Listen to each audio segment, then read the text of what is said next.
Hello, I'm Paul Cochrane. The great psychiatrist Carl Jung used the term synchronicity to describe coincidental events that are meaningfully related. Sometimes these things occur as a chain of events. Each component of the chain may not seem significant at the time, but if followed to its conclusion, it may point to something that is very meaningful. I would like to describe for you a synchronistic chain of events that began in 1996. During that year, I received a phone call from a friend who described a recent coincidence he experienced. He was reading a book at home when his mother entered the room to remind him of a meeting he was scheduled to attend. He said, "I'm aware of the meeting, but I'd really rather finish reading this book." Whereupon his mother replied, "That's okay. A guy has to do what a guy has to do." The instant she said this phrase, he read the exact same phrase in the book that he was reading.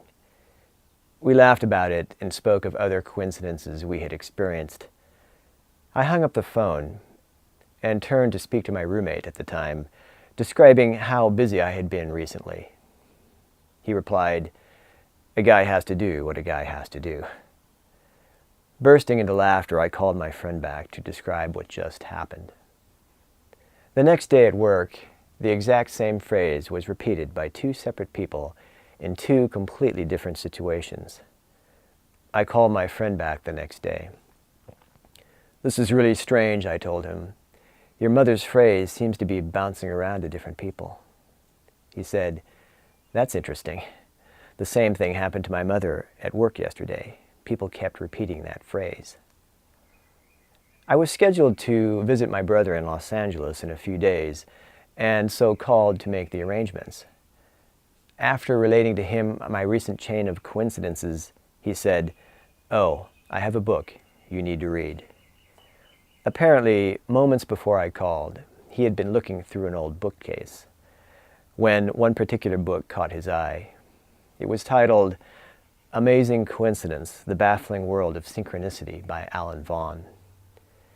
When I arrived in Los Angeles, I literally devoured that book. It helped to explain experiences I had throughout my life that I thought were unique. I discovered that scientists had actually studied the phenomenon. Most scientists would not be interested in such topics, except that they themselves had experienced it. Over the next 4 years, I researched hundreds of books and articles, which ultimately resulted in my book, The Mind of God. I gave one of the first copies of the book to my friend, whose phone call triggered the entire series of events. He was visiting his mother at the time and was reading the chapter where I described the synchronicities of 1996. He told her, "You need to read this. This is about us." As soon as she finished reading the page, the television happened to be on, and there was a cartoon character. It was a horse, and it said, "A horse has to do what a horse has to do." Now, I have told this story to numerous individuals and audiences. In nearly every case, someone in the group has experienced the same coincidence. That phrase has either been spoken by someone, appeared in a book, in a newspaper, a billboard, or on the television. I cannot guarantee that it will happen to you, but if it does, I would ask you to ponder this question. What does it mean? I believe the phrase in and of itself has no real meaning, but it is a means of attracting one's attention, like someone tapping you on the shoulder saying, "You need to take a look at this." In that case, I would say, you are a candidate to receive useful information from the book. In all honesty, I'm not trying to sell more books, but I am trying to change lives. A guy has to do what a guy has to do. Thank you for listening.